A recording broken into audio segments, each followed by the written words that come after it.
this, like that, like this, like that, like this, like that.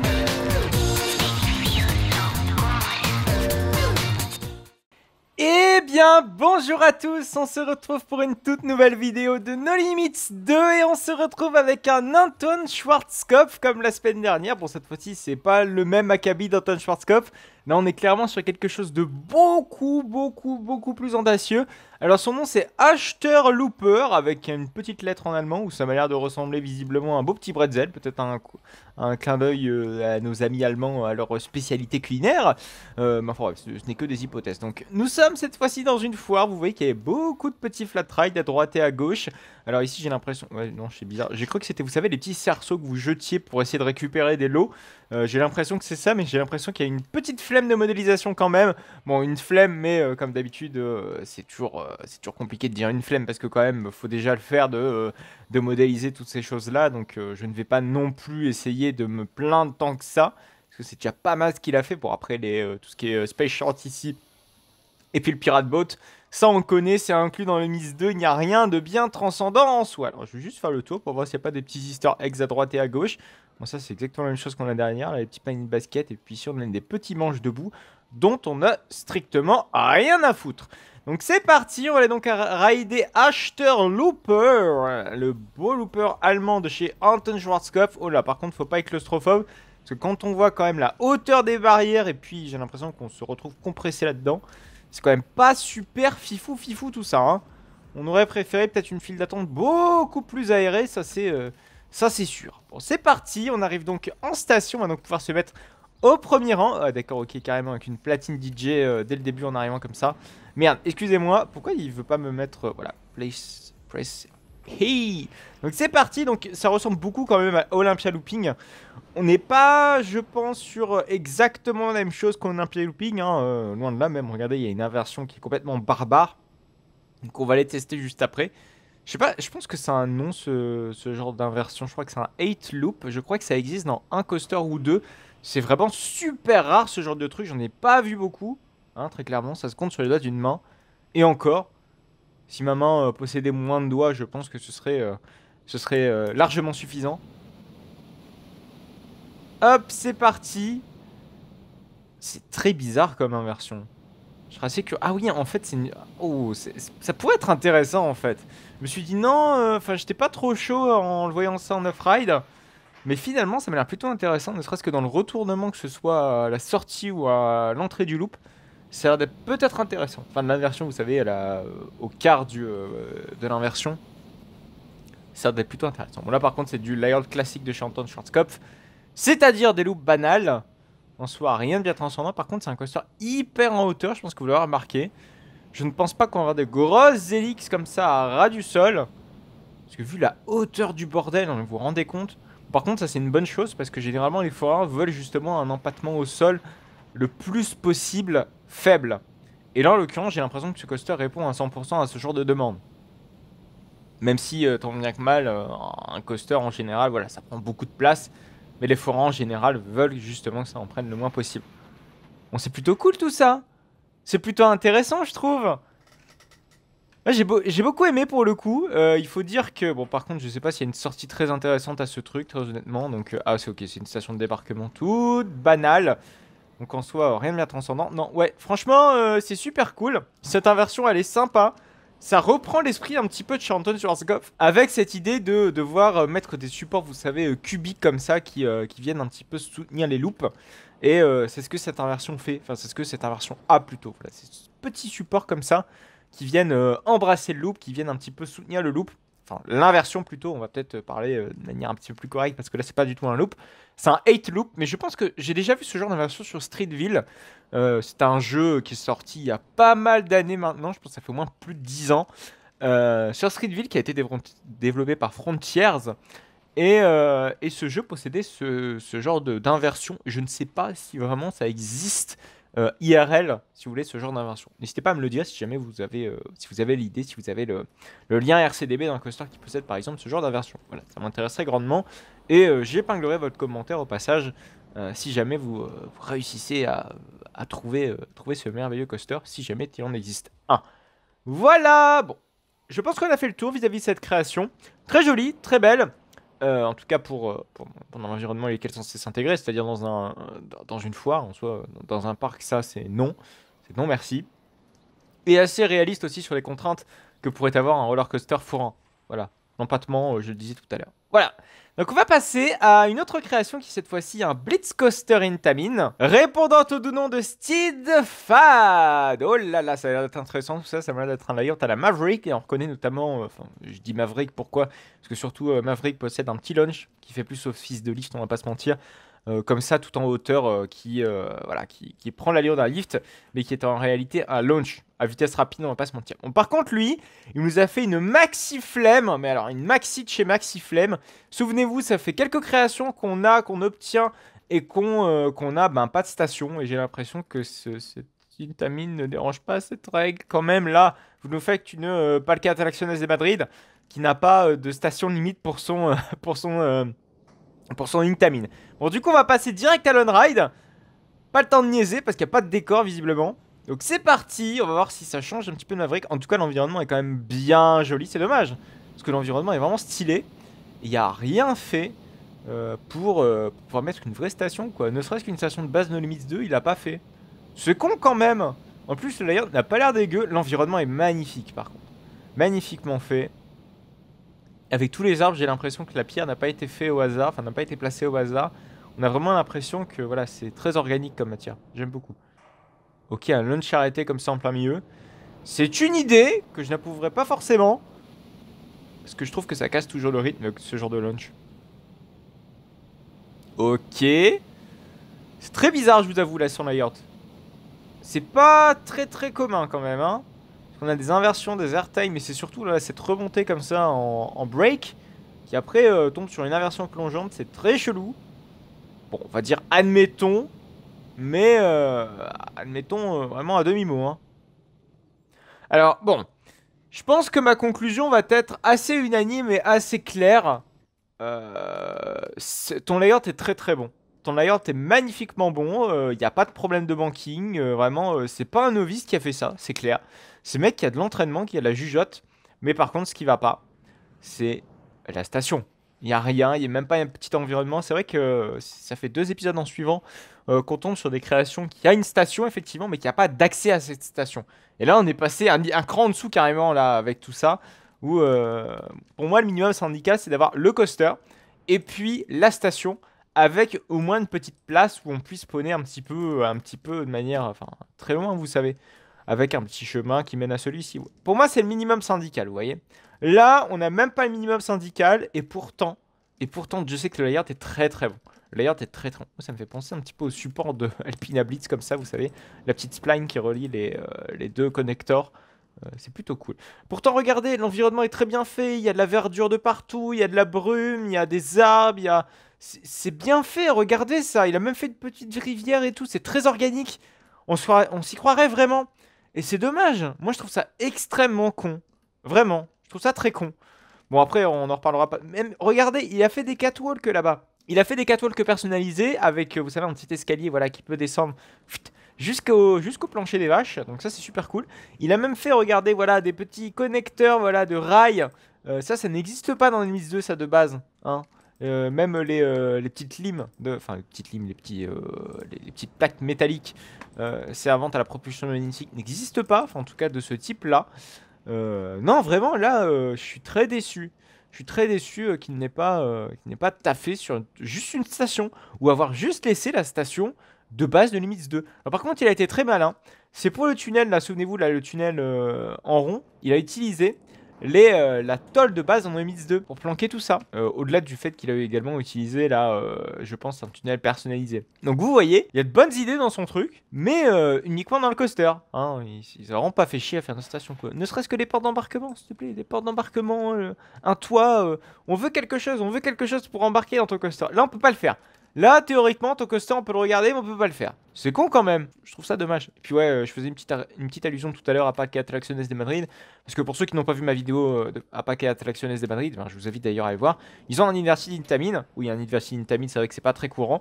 Enfin, c'est même un Looper Intamin, un Looper Inverted Intamin qui n'a pas de station. Enfin, si vous voulez, en fait, la station, c'est les catwalks. C'est des catwalks littéralement. Donc vous embarquez comme ça sur le coaster sur des catwalks.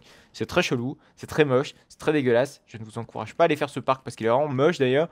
Peut-être l'un des pires parcs que j'ai pu faire niveau esthétisme et niveau entretien surtout. En fait, c'est ça qui est le plus flagrant. C'est qu'un parc qui n'est pas entretenu, ça se voit tout de suite direct. Bien que le parc peut être moche, par exemple Polybiolland, hein, c'est vrai qu'il y a des zones qui sont très très moches. Même si personnellement j'ai envie de discuter sur la zone de Lost Gravity. Par contre, celle d'Exotique, elle est dégueulasse, elle est moche. Mais par contre, c'est bien entretenu. Vous voyez la nuance? Très important cette nuance parce que vraiment, Parque Atracciones de Madrid, c'est moche et c'est mal entretenu. Et quand c'est mal entretenu, généralement, ça prend le dessus. Parce que je suis sûr, à Parque Atracciones de Madrid, il n'y a pas des zones dégueulasses.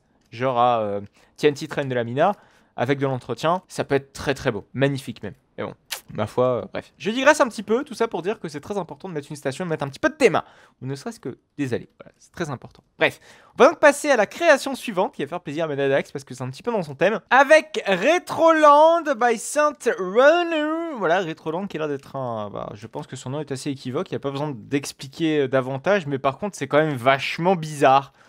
Oh là là, c'est quoi ces trucs là? Regardez les tours jumelles comme ça, le World Trade Center avec, je sais pas, des contours roses et un fond noir. C'est pas beau, c'est moche. En plus, il a dû passer, je suppose, un temps fou à designer tous ces buildings. Ouah, c'est pas beau. Ah, ouais, je suis désolé, mais là, ça saute aux yeux quand même. Les thémas rétro, bon, déjà, c'est pas ma tasse de thé. Mais alors là, j'ai l'impression que ça a été fait à la va-vite. C'est pas très très beau. Oh, regardez, il y a un... Oh, putain, comment ça s'appelle? C'est un Skyline... C'est Skyline Attraction qui fait ce genre de truc. C'est un 8 loop, je crois. De mémoire, je suis pas trop sûr. Mais bon, je pense pas qu'on va le faire. Bon, allez, on peut peut-être tester vite fait. Juste prendre le train en marche, si je puis dire. Pour juste voir ce que ça peut donner. En fait, c'est un layer ni plus ni moins à l'infini. Hein, donc, c'est pas foufou en soi. Bon, bref, je pense qu'on s'en fout très clairement. Ça a pas l'air d'être très très bien. Bon, là, comme vous pouvez le voir, on a affaire donc à un parc entier. Donc, il y a plusieurs attractions dans ce parc. Mais il y en a quand même pas mal d'attractions, j'ai l'impression. Ah oui, ça c'est pas mal. Bon, c'est parti, on va faire donc Starship. Starship, qui a donc un sit-down B&M, un B&M costume. On va skipper la file d'attente. Ah oui, en plus, là, il s'est cassé le cul à faire des stations personnalisées de partout. Alors, c'est cool tout ça. Bon, c'est parti. Les sit-down, c'est vrai que ça court pas les rues, mine de rien. Bon, par contre, les floorless, là, ça court d'autant temps. Mais bon, c'est parti. On va pouvoir baisser notre harnais. On va donc pouvoir tester cette attraction. Qui est donc un site d'un B&M, comme j'arrête pas de vous le dire. Je sais pas si vous avez entendu, bon je pense que j'aurais coupé, histoire un petit peu de raccourcir la vidéo pour éviter de pouvoir ôter dans le vide. On a entendu des consignes de sécurité avec le nom de l'attraction. Et ça c'est cool, ça c'est cool, le souci du détail c'est très important. On est plus dans l'immersion, on a plus l'impression voilà, qu'il y a vraiment beaucoup bossé sur le parc. Voilà, ce genre de détails moi j'adore, les annonces sonores, tout ça, ne serait-ce que les petites vidéos comme ça qui sont incrustées. C'est ultra plaisant. Bon, c'est parti. Par contre, la drop a l'air d'être ultra inclinée pour du B&M. C'est assez incroyable. Avec la file d'attente par câble, par contre, ça a l'air d'être beaucoup moins incroyable. Putain, c'est dommage. En plus, le coaster a l'air super bien. Putain, il nous a fait un parc entier sur un thème de merde. Bon, je suis désolé, mais c'est un petit peu vrai. Hein. Alors qu'il aurait pu nous faire quelque chose de sympa avec un thème relativement neutre, pourquoi pas. Par exemple, un truc relativement naturel avec du bois à droite et à gauche. Je suis sûr que ça lui aurait pris le même temps. Surtout qu'il s'est cassé le cul à faire des stations d'embarquement. Des stations de débarquement, si je suppose. Vraiment, ça pue pas la merde son truc. C'est dommage. Bon, par contre, le layout, ça reste du B&M classique. Par contre, c'est ultra compact. Hein. Je sais pas si vous avez vu les derniers petits virages. Ok, oh, une Earthline Roll comme ça à la fin. Là, c'est l'innovation BM. Là, BM nous fait ça, c'est innovation. Ça me fait penser également à un coaster voilà, qui a une inversion comme ça en sortie de station. Je crois que c'est un sit-down ou non, c'est juste un floorless, je crois. C'est Hydra, je crois, qui a ce genre d'inversion comme ça en sortie de station. Je suis pas nécessairement pour, mais écoutez, c'est innovation made in BM, j'ai envie de dire. Hein. Bon voilà, en plus il a même fait regarder le transfert track avec les sorties des véhicules, c'est cool quand même. Bon par contre, il a pas fait le petit tourniquet de sortie, c'est dommage quand même. Bon, on va essayer d'accélérer un petit peu le pas parce que mine de rien... Putain, Mais c'est énorme. Regarde comment tes routes sont surdimensionnées par rapport au coaster. Limite la large, on pourrait placer un coaster limite dans cette route. C'est pas réaliste, c'est pas... ça le fait pas en fait. Bon, par contre, il y a un petit Intamin ici qui m'a l'air d'être assez intéressant. On va essayer de trouver l'entrée. Oh là là, il y a même une Treefall là-bas. Bon, la Treefall et Intamin, on en a de base dans le jeu. Donc, bon, c'est pas trop la peine. Par contre, voilà. Ah non, putain, c'est un premier ride. Ah, ça, c'est intéressant. C'est super rare, ça, les premiers rides dans No Limits 2. Donc, c'est parti. Oh, en plus, même avec le bruit du premier ride. Ah ouais. Ah, par contre, l'airtime, il est pas déconnant. Ah, l'airtime, il est pas déconnant du tout. Ah, il y a un RMC, regardez derrière. Oh, il y a encore de quoi faire. Hein. Un petit RMC comme ça, il reste encore un BNM. On va faire le BM. Hop. Putain, en plus, il a l'air d'être ultra punchy ce premier ride. Hein. Waouh.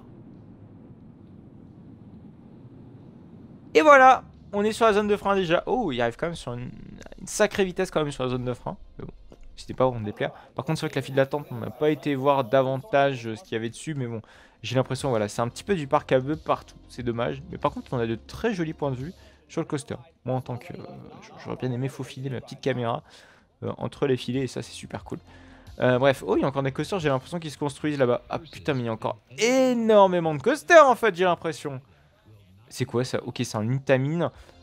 Visiblement, il y a encore un autre coaster à construire. Oh, un Bobstick Coaster Garslow. Un Narrow, ça, c'est beaucoup moins fou. J'ai l'impression qu'il y a un... il y a Wooden Coaster, par contre, le chantier est absolument titanesque, j'ai l'impression. Est-ce qu'on va faire tous les coasters de ce truc? Il en reste quoi? 3. Allez, je vous propose peut-être d'aller faire le petit Intamin qui est juste là. Par contre, j'ai clairement pas envie de faire le BM. Je sais pas pourquoi, mais le BM, bon, ça m'intéresse absolument pas. En plus, c'est quoi? C'est un stand-up? Oh là là, ça pue tout ça. Hein. Ça pue, ça pue, ça pue. En plus, Intamin a l'air d'avoir une vitesse assez folle. Bon, on skip les Cure Lines, je suis désolé, mais ça m'intéresse pas trop les files d'attente, vous voyez. Bon, allez, je vous propose peut-être d'aller faire le petit Intamin. Hop, hop, hop, hop, hop. C'est dommage, j'aime pas sa création juste à cause de la théma et comment il a articulé tout ça. Mais autrement, je suis sûr que avec plus de réflexion au préalable, ça aurait pu être génial. Et encore mieux surtout. C'est dommage. Ou avoir aussi meilleur goût. Parce que vraiment... ou c'est peut-être par flemme aussi créative. Dans le sens que voilà, mettre des couleurs flashy, ça permet un petit peu de planquer les détails. Ça permet aussi de pas mettre de détails aussi. Ça justifie, même sans le justifier pour moi, le fait de ne pas mettre de détails. Moi je trouve ça clairement dommage et je trouve ça pas... je trouve que c'est de mauvais goût. L'ancienne théma Walibi en est le meilleur exemple pour moi. J'ai toujours détesté la théma de la période 2011. Pour moi, Walibi Holland a réussi à faire abstraction le plus rapidement possible de cette théma, bon, pour faire un choix qui est relativement proche finalement, mais qui était éloigné quand même de ce que faisaient les autres parcs Walibi de 2011, mais il continue toujours dans cette lignée-là, et moi ça me fait peur. L'avenir me fait peur de Walibi Holland, pourtant il y a encore un bon coaster qui est censé arriver dans pas trop longtemps, ça fait longtemps que je le tisse celui-là, hein, mais je vous promets, il est censé en avoir un. Je sais pas ce qui est devenu ce projet depuis le Covid, mais ça traîne là. Hein. Bon, c'est parti, on va donc pouvoir tester ce merveilleux Intamin. Ok, une sacrée intro quand même. J'ai l'impression que c'est un pré-show de consigne de sécurité. C'est peut-être un petit peu over. Mais bon, j'ai envie de dire, c'est comme ça. On va tenter de le rider. Ah, c'est parti. Ah oui. Ah oui. Ah, mais les bras m'en tombent. Ah, mais la vitesse du bordel. Mais regardez-moi ces changements de direction, ces inversions. Waouh, oui. Ça, c'est du truc punchy. Hein. En plus, c'est très aérien. Bon, par contre, il faut vraiment avoir de la place pour installer un coaster comme ça. Clairement, c'est un coaster à la Ferrari World. Sans trop de problèmes. Parce que très clairement, les coasters de Ferrari World, c'est un petit peu comme ça, vous savez. Vous savez, on a la place et puis on fait le layout qu'on veut. Ils n'ont pas de contraintes chez Ferrari World, précisons bien. Chez Ferrari Land, c'est beaucoup moins le cas. Ne serait-ce qu'en termes de place. Ils ont un parking là qui est juste à côté. Donc ils pourraient très bien casser, mais... Après, les foutous, les bagnoles. Hein, les pauvres. Enfin, on va pas les plaindre non plus parce que... Ils savent se rattraper sur autre chose. Voilà. Bon, c'était super cool tout ça. On va peut-être s'arrêter là pour cette vidéo. Et oui, vous allez me dire, mais Jean-Yop, t'as pas tout fait. Il manque de coaster là. Il manque quoi? Il manque un RMC. et il manque un B&M. Bah écoutez, je vous propose qu'on se retrouve la semaine prochaine pour justement tester ces deux-là. Donc le stand-up et puis le RMC qui m'a l'air d'être ultra grand. Qu'est-ce qu'on entend? C'est quoi ce bruit? C'est très bizarre, mais bon, on verra ça la semaine prochaine. Donc c'est Saint Run, qui est donc ce RMC. Il y a quoi? Il y a une file. Ah non, ok, c'est juste l'entrée et la sortie. Mais je sais pas, j'ai cru qu'il y avait une file express. Mais bon, ça n'a pas été super grave, vous allez me dire. Bref. J'espère en tout cas que cette vidéo vous aura plu. En tout cas, on se retrouve donc la semaine prochaine pour du No Limits 2 à 14 h. N'hésitez surtout pas en attendant de liker cette vidéo. N'hésitez pas à donner votre avis sur cette map. Parce que honnêtement, est-ce que je suis le seul à penser que cette map est pas très jolie? Ou en tout cas, visuellement, ça pique aux yeux. Hein, n'hésitez pas à me le dire, à me dire pourquoi pas ce qui vous gêne dans cette création. Parce que moi, je vous l'ai dit, mais peut-être que j'espère que je ne suis pas le seul. Me laissez pas seul, s'il vous plaît. Bref. N'hésitez donc surtout pas à liker, n'hésitez pas à commenter, n'hésitez pas à vous abonner pour ne plus manquer aucune autre vidéo. On se retrouve donc la semaine prochaine pour du No Limits 2 et également le mercredi pour du Roblox à 14 h. N'hésitez surtout pas à vous abonner également à mon compte Instagram puisque je pars bientôt aux États-Unis. Enfin, je suis aux États-Unis à l'heure où je tourne cette vidéo là maintenant. Donc si jamais vous voyez cette vidéo et que, que vous avez la possibilité d'aller voir sur mon compte Instagram, n'hésitez pas à aller voir parce que je pense que j'aurais déjà posté les stories dans les parcs que je serai en train de visiter. Bref, on se retrouve la semaine prochaine pour du No Limits 2. Allez, à plus tard.